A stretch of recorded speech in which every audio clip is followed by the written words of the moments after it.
Yan mga kagulo, nandito tayo ngayon sa Pasay. Napakadaming bus na itinidispatch ngayon papunta ng probinsya. Yan po yung mga bus natin yan. Ang araw po ay Sunday 11:40 ng tanghali. At makulimlim po dito mga kagulo, makulimlim. Ayan. Makulimlim ang kalangitan.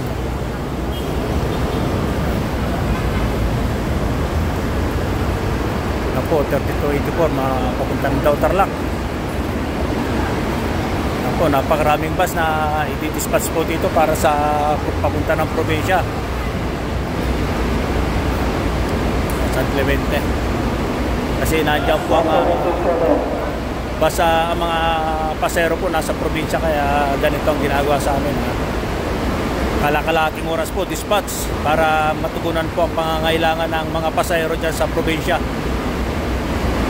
Huwag po kayo maglala at hintay lang po mga kagulong, mga kabiyahero. At parating na dyan ang Cisco at saka mga 5-star.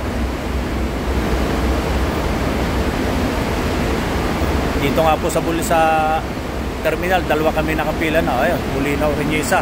At saka yung nasa dulo, yung 1109, Santa Cruz po yan. Ayan. Yan po yung update dito sa Pasay. Yan, wait nyo na lang po kami mga mga bus dyan sa probinsya. At patating na po kami mga kagulong, mga kabiyahero. Patating na tayo. Sige po, tagapay sa masayang paglalakbay. 881365 sa Biyahin Kagulong, may malasakit.